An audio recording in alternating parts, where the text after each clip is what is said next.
Funding is now available for various improvements in the Northeast DuBois School Corporation. We'll tell you how much money and what it will be used for. Plus, local state police troopers held a Memorial Day ceremony earlier today. More on that, and Purdue Extension educator Jan Dugan discusses protein foods tonight on Inform. All of that and much more is up next here on the 18 WJTS News.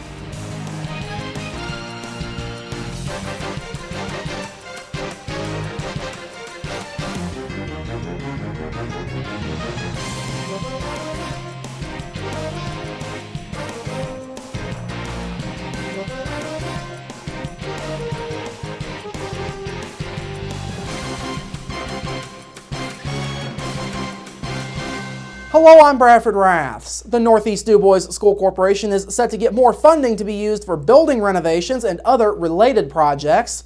Last night, the Northeast DuBois School Board approved 5 documents for refinancing the district's debt service bonds. The refinancing will make about $870,000 in all available to the school district for building projects. The money would be utilized over a 3-year time period. Now, the refinancing was done on the corporation's bond issue on DuBois Middle School. The bond issue was extended 18 months for that building, and interest rates on the bonds are set to be lower. The interest rate was at 5% when the bonds were originally issued back in 2004. The Northeast DuBois Middle School Building Corporation, an independent group that owns the building, also approved the refinancing in a private meeting that they held last night. Superintendent Bill Hoaksong says the funds for needed improvements across the district can't come soon enough. Some of it just can't wait, and you know, we're not being able to do that anymore with our capital projects, and it's just, there's too many demands on it, and so we have to go into another avenue, and this was the avenue that we could actually do that. Some of the specific projects to be done over the next 3 years will include replacing old heating and air units, technology upgrades, more efficient lighting, and various remodeling needs at both the high school and middle school.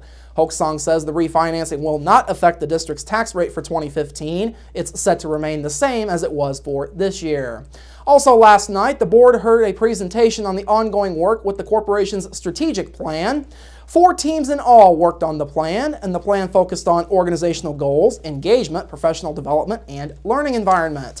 High school principal Rick Gladish, middle school principal Ryan Case, elementary principal Brenda Ferguson, and Hoaksong each led one of the teams through this process.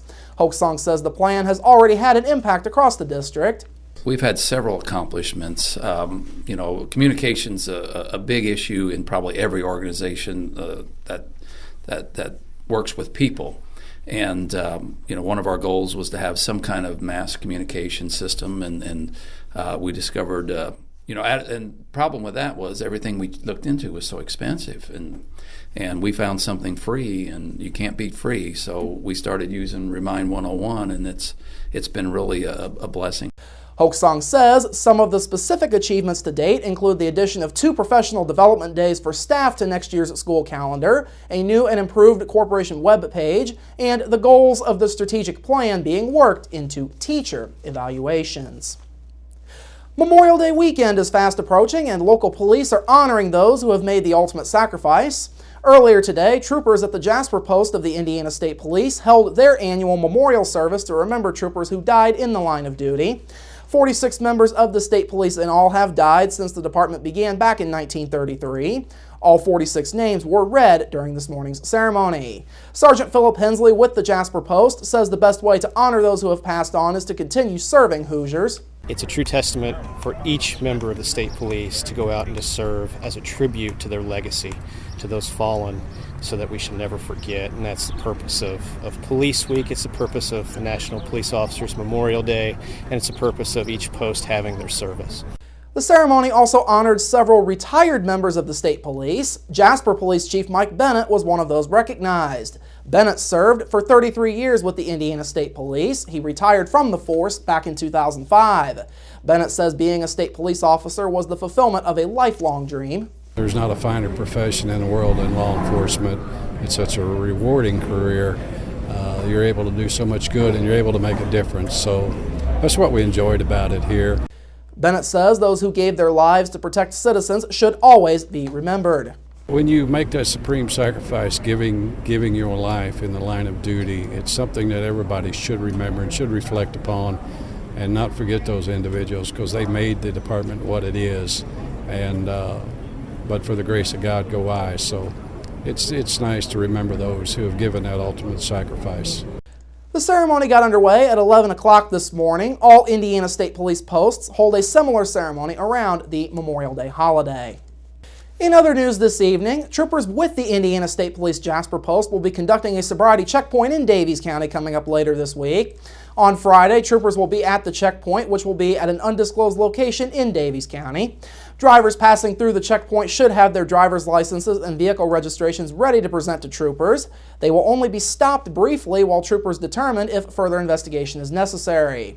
Now, sobriety checkpoints are done to take motorists impaired by alcohol and/or drugs off of the highway. State police say these drivers are responsible for billions of dollars worth of property damage, personal injuries, and fatalities. State police once again are reminding everyone of ways to avoid being over the limit and under arrest. These include designating a sober driver before drinking, not letting friends drive while impaired, and not providing alcohol for anyone under age. Motorists who come across a vehicle that is being driven erratically are asked to call the Jasper State Police Post at 482-1441 or 1-800-742-7475. You should be prepared to describe the vehicle and give its location and its direction of travel. Graduation season continues across our viewing area as students at Forest Park High School are gearing up for commencement. This morning, Forest Park's class of 2014 practiced the routine for Saturday's upcoming graduation.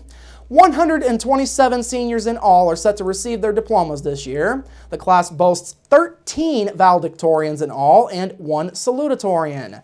This year's class president is Brandon Libahusen. Forest Park Principal Jim Mailing says the class is well prepared for life after high school. He says this year's group is a great representation of the school's history. Well, I think that here at Forest Park, I think there's a really proud heritage of academic excellence. I think that we have a group of kids who have always been engaged in the community and in the school, and I think this class is certainly a proud representation of that legacy. The Forest Park commencement ceremonies are set to get underway Saturday afternoon at 2 p.m. The ceremony will be held in Beekler Arena. Finally this evening, it's National Safe Boating Week this week, and Indiana conservation officers are offering advice for those planning to be out on the water over this upcoming summer. Conservation officers are patrolling waterways statewide throughout the week and will continue to do so through the summer. They are encouraging boaters to follow several safety tips out on the water. These include always wearing a life jacket, not towing a skier or tuber without someone watching, consuming alcoholic beverages in moderation if you're over 21, and observing a 10-mile-per-hour nighttime speed limit on any inland lake. Conservation officers say there were 58 open water drownings reported in Indiana last year. They say many of those are preventable by always wearing your life jacket. State Boating Law Administrator Lieutenant Kenton Turner says water accidents happen too quickly for people to reach and put on their life jacket if they're not wearing it. You can go online to boat-ed.com to access the Indiana Boating Guide. Hard copies of that guide can be found at most boat marinas across the state. An informational video is also posted online, and that's at dnr.in.gov. Anyone who sees a boating violation or needs help can call 812-837-9536 to reach any conservation officer across the state. All right, coming up after the break, your local forecast, sports with Kurt Gooksell, and Inform with Jan Dugan. That's all up next here on the 18 WJTS News. Local people watching local people.